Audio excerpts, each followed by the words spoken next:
What lies a mile beneath the Appalachian Mountains? A fossilized city older than humanity itself. A discovery so ancient, so impossible, it defies everything we know about life on Earth. But here's the real question. What happened to the beings who built it? And why does this billion-year-old city feel alive? They called it Eternum Fossilis. We called it Project Golgotha. What we uncovered wasn't just a city, it was a system, a network, and it wasn't dead. Are you ready to uncover the truth? Before we dive in, don't forget to like, share, and subscribe for more deep dives into mysteries like this one. Turn on the notification bell so you won't miss what happens next. And tell us in the comments, what do you think this city was? Let's hear your theories.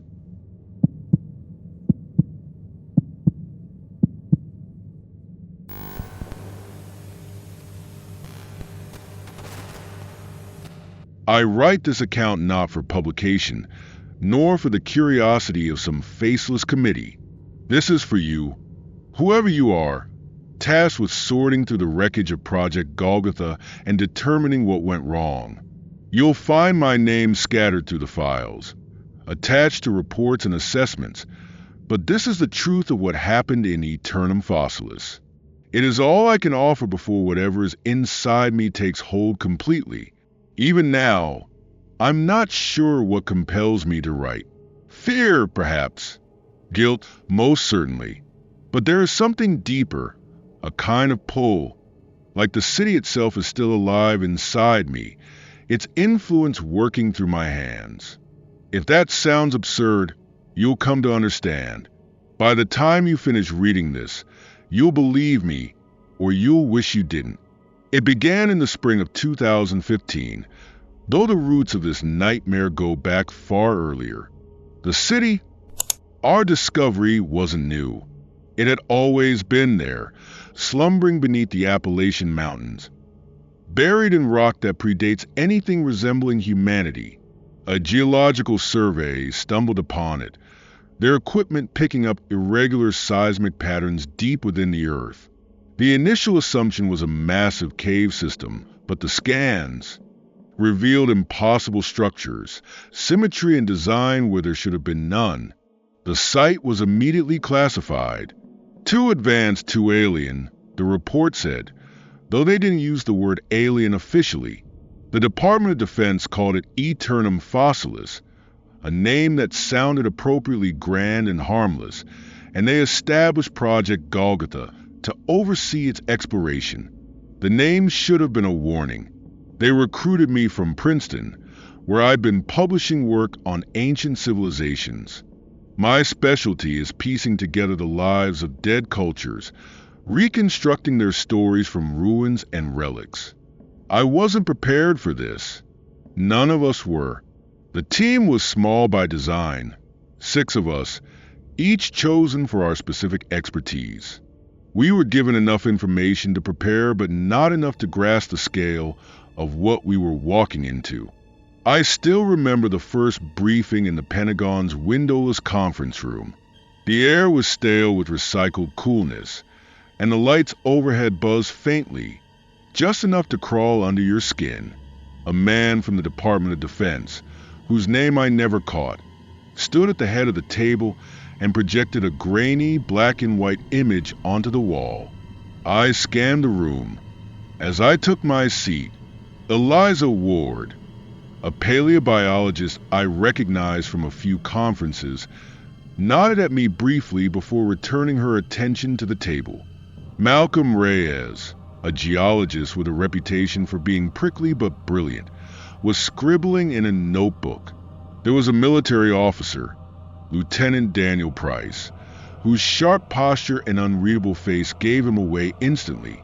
The other 2, Tessa Burke and Victor Green, I didn't recognize, though their demeanor suggested they weren't academics. Once I sat, the man in gray pressed a button on a small remote and the room's lights dimmed.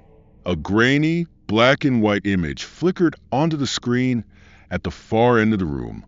"This," he began, "is Eternum Fossilis. We believe it to be a fossilized city. The structure you see here is nearly a mile underground. The image was hard to interpret at first, just a mass of jagged shapes and shadows. But as he spoke, the details began to emerge. Walls, arches, and spire-like formations frozen in place. The structures were unmistakably artificial, yet their contours felt disturbingly organic. This site was discovered 6 months ago during a routine geological survey in the Appalachian Mountains, he continued. Initial analysis indicated the presence of an extensive underground cave system. However, further investigation revealed something far more significant. He clicked the remote again, and a series of diagrams replaced the photograph. This is a fossilized city. The structures you're seeing are petrified, composed of minerals that replaced their original organic material over time. Wait, Eliza interrupted, leaning forward. You're saying these structures were alive? We believe so, yes, the man said, his tone flat, clinical, though the exact nature of their function remains unclear. What we do know is that the site is over 1 billion years old. The room fell silent. That's impossible, Malcolm muttered, shaking his head. 1 billion years ago, Earth wasn't even hosting multicellular life. And yet, the man replied, radiometric dating of the surrounding rock confirms the timeline. This predates not only human civilization, but all known life forms capable of creation. Tessa, the data technician, finally broke the silence. What exactly do you want from us? We want answers, the man said. Your team has been assembled because each of you brings a unique expertise to this project. Dr. Falk, you'll lead the team in studying the cultural and structural aspects of the site. Dr. Ward, you'll analyze the biological components. Dr. Reyes, your focus will be on the geological and material properties. Lieutenant Price will oversee security and ensure operational efficiency. Ms. Burke and Mr. Green will handle technical and structural analysis. And the goal? I asked. To determine what the city is, who built it, and why. Eliza frowned. And what happens if we find something we don't understand? The man's lips twitched into what could have been a smile or a warning. That's why we've chosen you, Dr. Ward. We trust you'll figure it out. 2 weeks later, we stood at the entrance to the site. The journey had been arduous. A helicopter ride over the Appalachian wilderness, followed by an hours-long trek through dense forest to a remote, guarded facility. The entrance itself was nothing more than a narrow shaft descending into the earth, lined with steel supports and dim, flickering lights. Welcome to Golgotha, Lieutenant Price said as we entered a metal cage elevator. His tone was dry, almost amused. We descended into the earth like divers slipping into a deep and uncharted ocean, the dim light from above fading until only the faint hum of our equipment and the rhythmic clank of. The elevator cage surrounded us. Lieutenant Price stood closest to the controls, his sharp silhouette barely illuminated by the flickering overhead bulb. He kept his hand on the lever as if the whole contraption might fail at any moment. Eliza, you good? I asked, noticing her pale face in the weak light. Yeah, fine, she said, but her voice was clipped. She gripped the railing with both hands, knuckles white. The elevator jolted to a stop, and the gate slid open with a screech. We stepped out onto a grated metal platform, suspended above a gaping void. Floodlights, mounted at irregular intervals, illuminated the cavern below in stark white. The light cast long shadows that danced across the walls, making the space seem even more foreign. And there it was, Eternum Fossilis. The first thing that struck me was the scale. The city stretched beyond the range of the floodlights, its fossilized structures merging with the darkness. The buildings, if they could even be called that, rose like skeletal spires, their surfaces riddled with porous patterns that reminded me of coral or bone. Arches and bridges crisscrossed the space, their intricate designs defying architectural logic. It was both mesmerizing and deeply unsettling. "It's beautiful," Eliza said softly, breaking the silence. The path from the platform to the city floor was a series of metal staircases and reinforced walkways that zigzagged their way downward. The further we descended, the more oppressive the air became, heavy and stale, carrying a faint, metallic tang that clung to the back of my throat. The silence was almost suffocating, broken only by the crunch of boots on gravel and the occasional creak of the scaffolding. When we finally reached the city floor, it was like stepping onto another planet. The ground was covered in a thin layer of fine dust, disturbed only by the fossilized veins of what might once have been roadways. The buildings themselves loomed above us, their shadows stretching long and jagged across the terrain. Malcolm knelt, his tools already in hand. He scraped away a bit of dust, revealing a smooth, fossilized surface beneath. He muttered something under his breath as he worked, his movements methodical and precise. Victor Green let out a low whistle as he scanned the cavernous space with his flashlight. Jesus. The beam swept across the entrance to the city, revealing angular walls that rose into darkness. Massive fossilized structures towered ahead, their forms eerily symmetrical but undeniably organ-like. It was like stepping into the ribs of some long-dead colossus. Eliza, standing beside Victor, muttered under her breath, "This doesn't feel real." "It is," Malcolm Reyes said flatly, "calcium carbonate and silica deposits. Perfect mineral replacement. But the texture..." He ran a gloved hand over the surface and frowned. "I've seen cultivated corals that look less deliberate." "Stay close," Price ordered. His voice cut through the quiet, authoritative but calm. "Until we've cleared the immediate area, no wandering off." No one argued. The vastness of the cavern swallowed our small group, and the faint echoes of our movements seemed to mock the idea that we had control over this environment.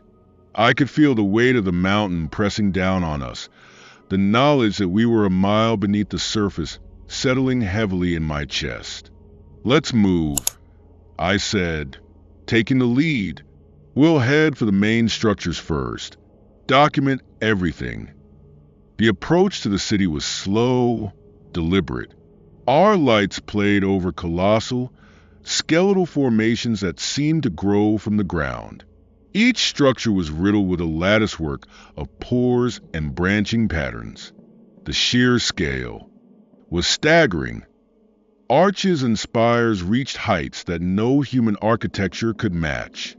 Eliza stopped abruptly, shining her flashlight on a nearby wall. "Look at this," she said, kneeling down. I joined her, crouching beside what looked like a segment of fossilized bone. It was massive, the porous texture riddled with spirals and ridges. "Petrified cartilage?" I suggested. "Maybe," she said, "but the patterns, they're too precise. It's like the whole thing was designed, engineered." Malcolm joined us, squinting as he inspected the texture. If it was alive, it wasn't like anything on Earth. At least, not anything we've ever seen. I nodded, but the enormity of the implications felt too big to tackle just then. "Let's keep moving." We moved deeper into Eternum Fossilis, the city swallowing us in its vastness. Each step forward felt more deliberate than the last, as if the ground itself were guiding us. I couldn't shake the sensation that we weren't supposed to be there, or maybe we were. It was hard to tell. That feeling of purpose, of intentionality, hung in the air like static. Victor Green, His flashlight beam darting between the skeletal spires let out a low groan. Whoever, or whatever, built this didn't half-ass it. It's not human, Eliza said flatly.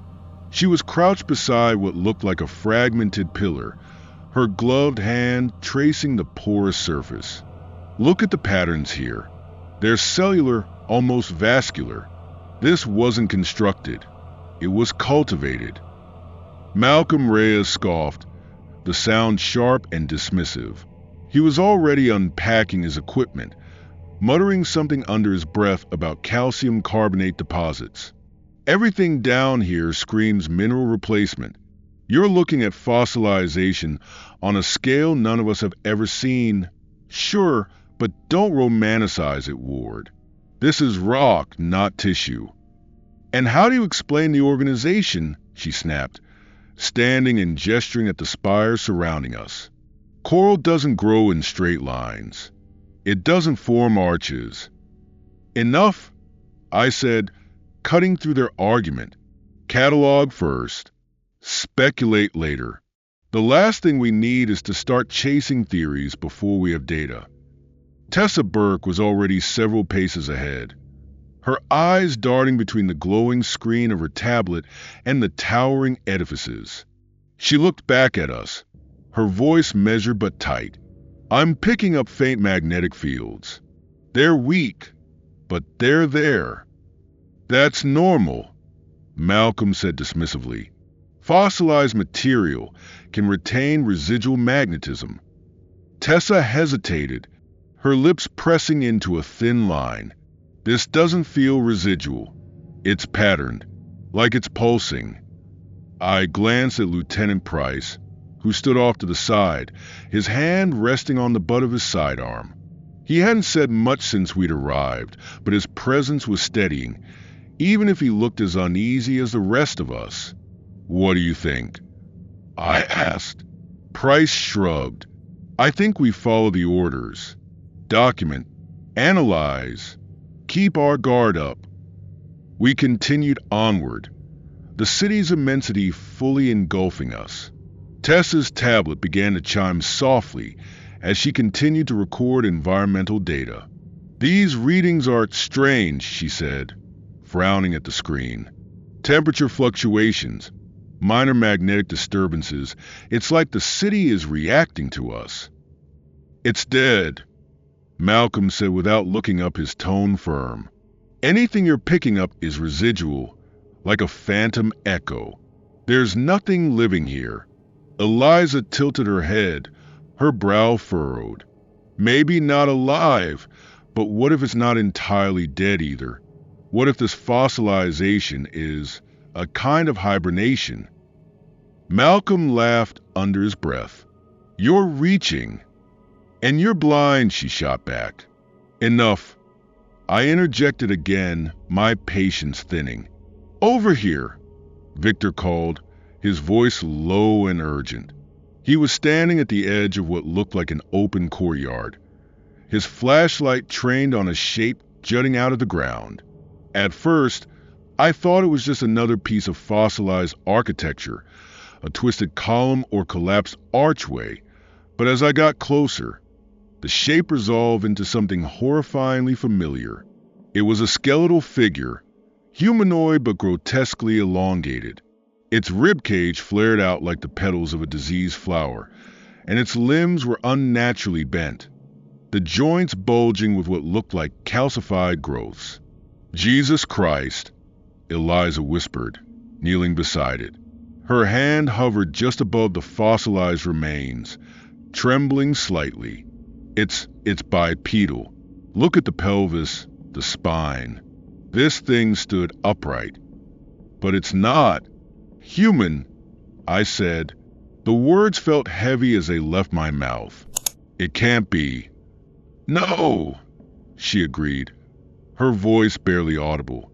But it's close. Malcolm joined us, his skepticism visibly wavering as he crouched to examine the figure. The proportions are wrong. The skull, look at the cranial capacity.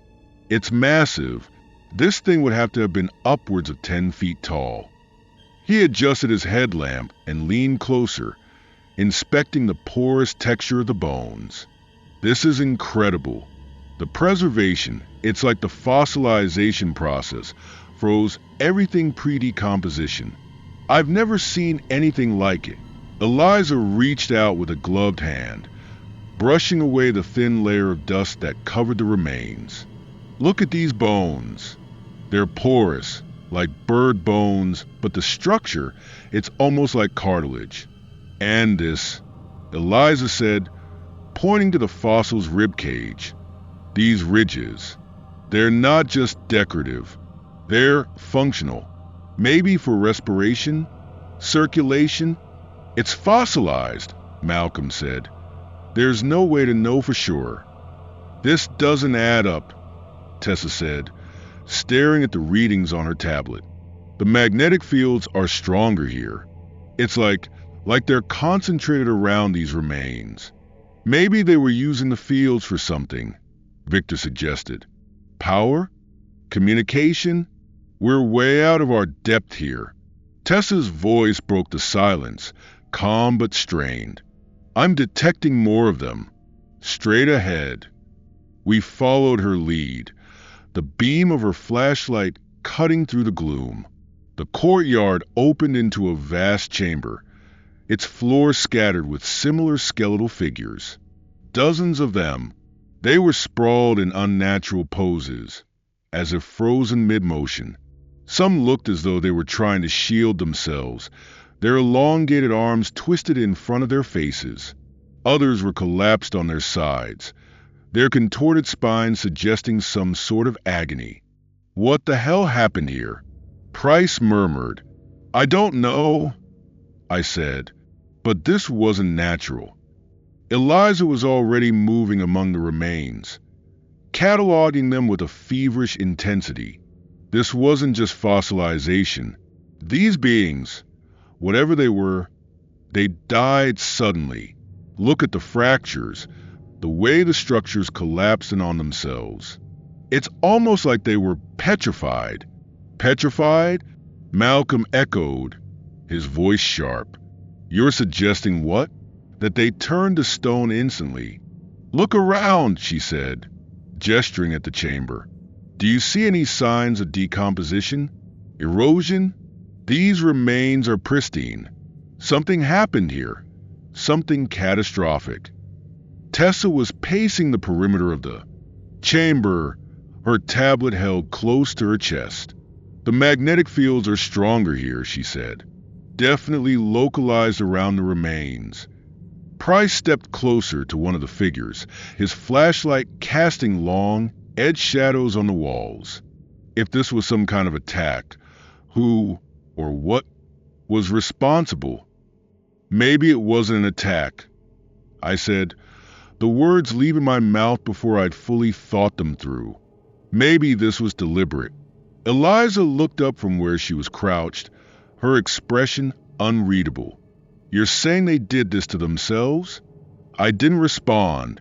The idea was absurd, but as I stood there, surrounded by those grotesque, frozen figures, I couldn't shake the feeling that I was right. This wasn't a massacre. It was something else. Something intentional. I didn't know why that thought had entered into my mind. Victor broke the silence, his voice tight. We need to keep moving. If we're going to figure this out, we need more data. He was right, but I couldn't stop staring at the remains. The longer I looked, the more certain I became that we were standing in the aftermath of something we weren't meant to understand. We pressed on, leaving the chamber of bones behind, but the unease lingered, settling over us like a smog. Eventually, we entered into what I can only describe as a thoroughfare, a long, straight corridor flanked by spire-like structures that reached upward, their tops vanishing into the darkness above. The porous walls were interspersed with oval-shaped openings, like windows in an insectoid hive. The ground beneath us was smoother there, with faint ridges that ran parallel to each other, like the grooves of a massive, petrified artery. This place feels too... Victor paused, searching for the right word. Organized. You know? Like it's not just a city. It's meant for something. Meant for what? I asked, more to myself than anyone else. Eliza knelt beside one of the ridges, running a gloved hand along its surface. These grooves, they remind me of vascular pathways, like capillaries or veins. Veins don't fossilize into perfect geometry, Malcolm said, though his usual arrogance was tempered. Neither do buildings, Eliza countered. Tessa's voice broke the silence, tight and subdued. I'm picking up another fluctuation, stronger this time. Malcolm glanced over her shoulder at the tablet in her hands. Magnetic fields again, he asked, though there was a hesitation in his tone now. She nodded. Same signature as before, but it's getting more focused. Like it's drawing us toward something. Or we're walking into it, Victor muttered, his voice low. I glanced back at Price, who brought up the rear. His hand hadn't left the butt of his sidearm since we'd entered the city. His face was unreadable in the dim light, but the tension in his posture was clear. The corridor widened suddenly, spilling out into a large, circular chamber. Our flashlights darted across the space, revealing walls covered in the same porous patterns we'd seen throughout the city, but here they were denser, almost ornate. The floor beneath our boots felt smoother, polished even, with faint grooves etched into the stone. At the center of the room was a massive column, rising into the darkness above. It was covered in spirals and ridges that twisted in ways that made my stomach bile churn if I looked at them too long. This is different, Eliza said, stepping cautiously toward the column. Her voice was soft, almost reverent. The patterns here, look at the uniformity. Everything about this place feels coordinated, Victor muttered, scanning the walls with his flashlight. But what's it for? Maybe it's structural, Malcolm offered, though his words lacked the certainty they usually carried. He crouched beside the column, running a gloved hand over its surface. These grooves could be stress lines, reinforcement. If this place was alive, if it was some kind of organism, then maybe this is a nerve center. Eliza finished for him, her tone more curious than skeptical. Malcolm grimaced. I was going to say a support column, but sure, let's go with nerve center. Tessa, still focused on her tablet, frowned. The magnetic readings are off the charts here. It's not random, it's pulsing. Like a heartbeat, Victor askeyed, the words hanging in the air. Can we not? Malcolm snapped, standing abruptly. He wiped his gloves on his pants. It's fossilized, okay? Dead. Long dead. Any fluctuations you're picking up are... what? Eliza interrupted, crossing her arms. Residual? We've been hearing that from you since we got here, Malcolm. At what point are you going to? Admit this doesn't fit any model we've ever seen. He opened his mouth to respond but stopped, glancing at the column again. For the first time since we'd arrived, he looked unsure. Price cleared his throat, stepping forward. We don't have to figure out everything right now. Take your readings, document the site, and let's keep moving. The longer we're here, the more exposed we are. To what? Eliza asked, turning to face him. He didn't answer, but his silence said enough. We split into pairs to examine the chamber. Tessa stayed by the column, her tablet's faint glow reflecting off her face as she recorded data. Eliza moved to the walls, carefully photographing the patterns while Victor helped her map the chamber's dimensions. Malcolm stuck closer to the center, his earlier bravado replaced with a kind of guarded curiosity. Price and I circled the perimeter, scanning for anything that might give us context. You're quiet, I said, keeping my voice low. Price shrugged. Not much to say. You've been in worse places than this, haven't you? He glanced at me, his expression unreadable. I've been in dangerous places. This doesn't feel dangerous. It feels wrong. I didn't press him. He wasn't lying. The air in the chamber felt heavier than it should, like the city was pressing down on us. Watching, waiting. Eliza! Tessa called out suddenly, her voice sharper than usual. Come look at this. We all converged on the column, where Tessa was pointing at a small, irregular gap in its surface. It was no wider than a fist and about a foot long, the edges jagged as if something had fractured the fossil. What am I looking at? Eliza asked, leaning in close. Tell me that doesn't look fresh, Tessa said. It did. The exposed material inside the gap wasn't the dull gray of fossilized stone, but a darker, almost organic black. It glistened faintly under our flashlights. That's not possible, Malcolm said, but his voice barely registered. Eliza reached out, her fingers hovering over the spot. It's wet. Don't touch it, Price barked, his tone sharp enough to make her pull back. He stepped forward, peering into the gap. If that's some kind of biological material, we don't know what we're dealing with. It shouldn't be here, Malcolm said, more to himself than anyone else. This entire structure is fossilized. It's been petrified for millions, no, billions of years. This doesn't make sense. None of this makes sense, Victor muttered. We need to document it, Eliza said, her voice resolute. Carefully. If this is organic, if it's preserved, this could be the breakthrough we've been looking for. And if it's dangerous? Price countered. Eliza hesitated but didn't back down. It's a risk worth taking. Reluctantly, Price stepped back, keeping his hand on his weapon as Eliza set up a small sampling kit. She worked methodically, scraping a tiny amount of the black substance into a sterile container. It clung to the edge of her tool like tar, stretching slightly before breaking free. Tessa's tablet chimed again and she glanced down, frowning. The magnetic fields are spiking. This is... She stopped, her eyes narrowing. Wait, it's not just the fields. The temperature's rising. Malcolm checked his own instruments, his brow furrowing.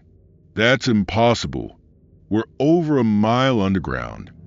It's faint, Tessa said, but it's consistent. Whatever this is, it's active. Eliza stood, holding the sealed container carefully. Then we need to. A low rumble interrupted her, reverberating through the chamber like distant thunder. The column seemed to shudder, the spirals on its surface catching the light in a way that made them look almost fluid. Tell me that was a coincidence, Victor said, his voice tight. No one answered. We spent hours in that chamber, cataloging and documenting.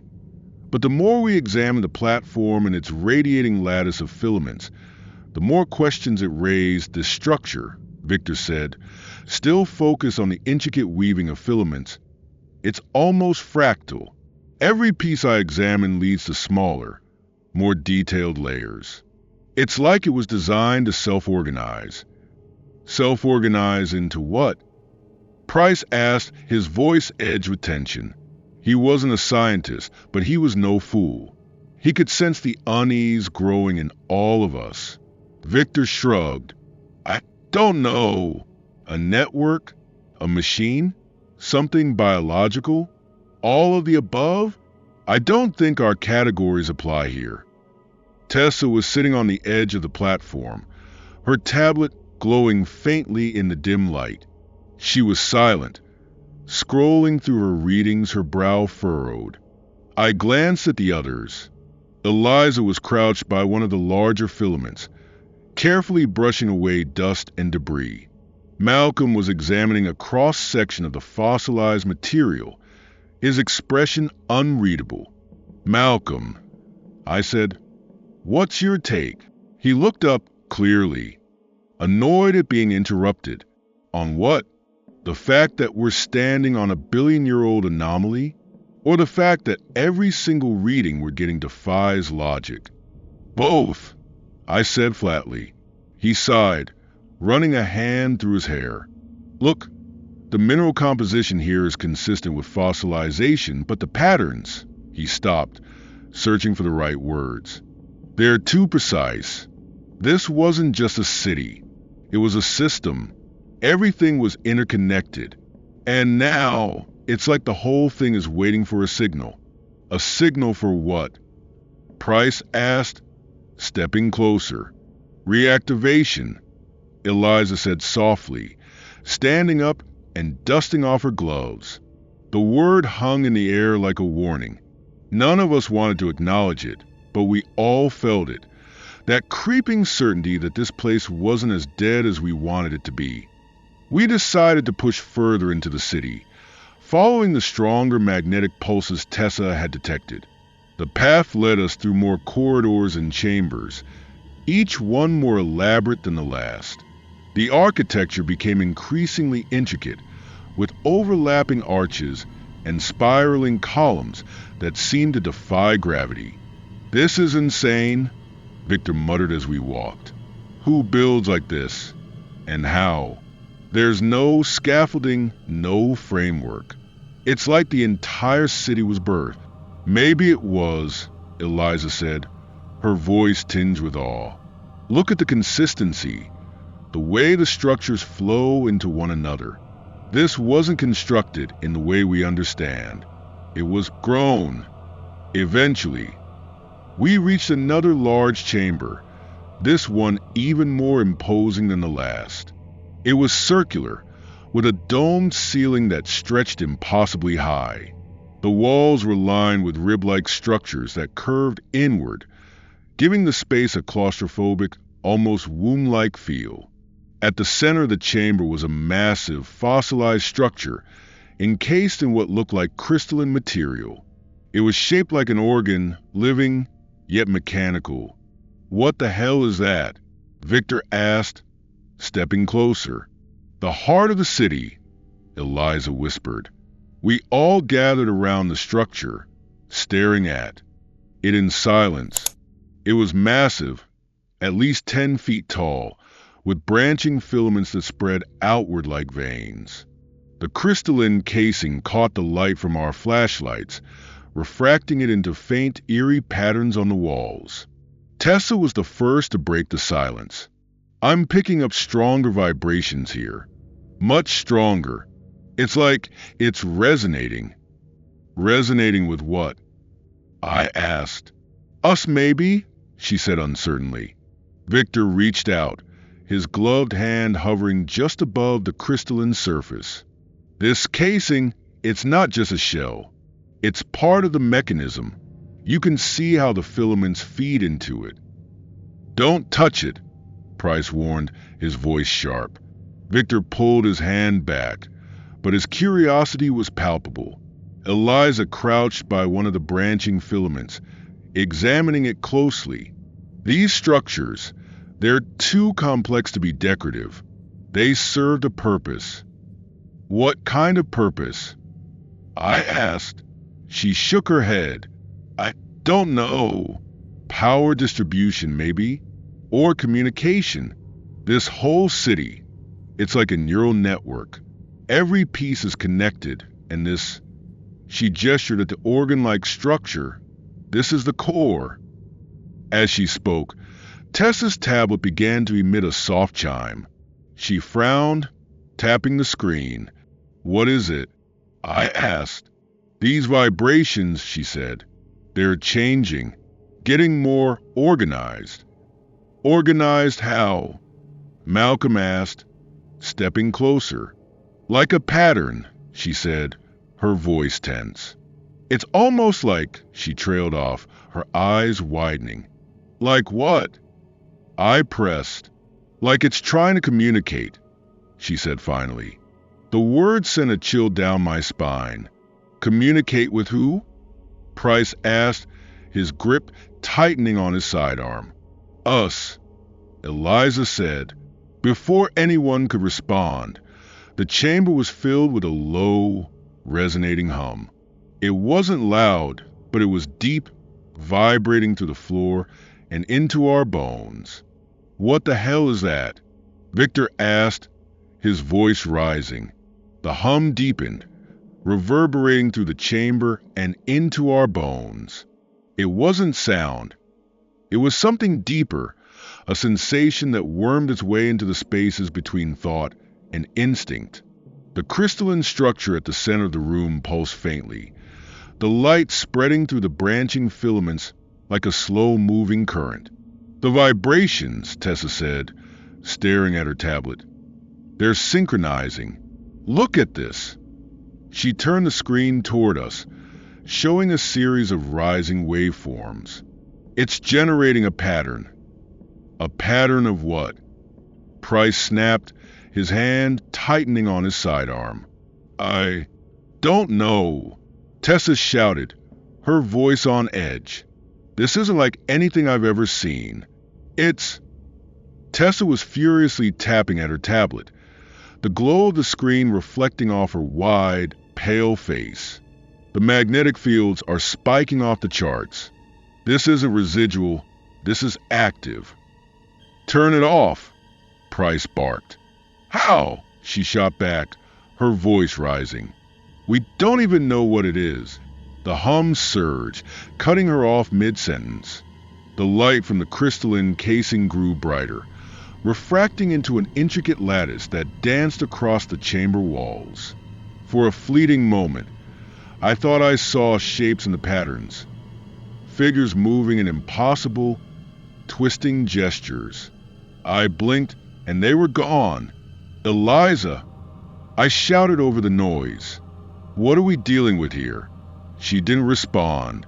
She was crouched by one of the filaments, her face illuminated by the pulsating light.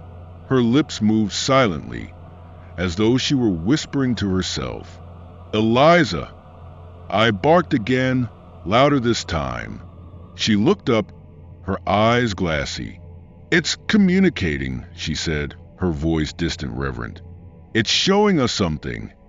Showing us what? I demanded. Before she could answer, the hum shifted. It wasn't louder, but deeper, more resonant, vibrating through my chest. The light from the crystalline casing intensified, casting the chamber into stark, almost blinding brightness. I staggered, my head swimming as the room seemed to blur and twist around me. And then the visions began. At first, it was just flashes, images that didn't belong in the darkness of the chamber. I saw towering landscapes of jagged peaks and glowing rivers, their colors muted and alien. The sky above them churned, black and red, and something else entirely. Then the images became more coherent. For a brief, horrifying moment, I was somewhere else, a vast, alien landscape stretching endlessly beneath a sky fractured by jagged lines of light. Towering structures rose from the ground, their forms impossible, their surfaces rippling like living flesh. The figures were there too, moving among the structures, their bodies twisting in synchronized gestures that felt ritualistic, purposeful. Do you see it? Eliza's voice cut through the vision, sharp and urgent. I see it, I said, my voice trembling. It's not real, Malcolm muttered, though his tone lacked conviction. He was staring at the same vision, his lips moving soundlessly, as if he were trying to decipher something. The figures in the vision shifted, their forms bending and twisting in ways that made my stomach churn. Their limbs elongated unnaturally, their torsos folding inward and then expanding outward in a grotesque display of fluidity. They were communicating, Not with words, but with their bodies, their contortions conveying something I couldn't comprehend. "What are they doing?" Victor asked, his voice barely a whisper. Speaking, Eliza said. She took a step forward, her eyes locked on the glowing casing. I think I understand them." "Understand what?" Price demanded. "What are you talking about?" Eliza didn't answer. Her gaze was fixed on the figures in the vision, her expression one of awe and terror. "They're trying to show us something." The vision shifted again, the alien landscape dissolving into incomprehensible patterns. Geometric shapes that folded and unfolded upon themselves, defying the laws of space and time. I felt a sharp pain behind my eyes, and I staggered, clutching my head. Malcolm let out a low groan, drawing our attention. He was hunched over, his hands gripping his temples. "Do you hear that?" he muttered, his voice strained. "Hear what?" I asked. The words," he said, his voice trembling. "It's like whispers, but not. I can't make sense of it." "Malcolm, you're not making sense," Price said, stepping toward him. "What words?" "They're not words," Malcolm snapped, his voice rising. "It's something else, something different." "Malcolm," I said, stepping toward him. "What are you?" And then my vision began to distort. The walls of the chamber rippled, the fossilized filaments seeming to pulse in time with the vibrations. Patterns appeared on the surfaces, spirals, lattices, shapes that felt as though they were alive. "No!" I muttered, squeezing my eyes shut. "It's not real. It's not real." When I opened them, the patterns were still there, shifting and flowing like liquid. "Adrian," Eliza said, her voice pulling me back. She was standing by the crystalline casing again, her hand hovering just above it. "This isn't just a machine. It's the memory, a record of what this place was." "And what was it?" Price asked, his tone edged with frustration. "A network," she said. "A system. Everything here, this city, it's all connected. It's all alive. It's hibernating," Malcolm said suddenly, his voice clear and steady. "She's right. It's waiting to wake up." The deeper we ventured, the clearer it became. This was no ordinary city. It was a relic, a system, a sentinel from a time long before ours. And now, it's stirring. What lies beneath the Appalachians is more than history. It's a warning. Like, comment, and share if you're as intrigued as we are. Subscribe now and join us for part 2 as we uncover the secrets of Eternum Fossilis. Trust me, you won't want to miss this.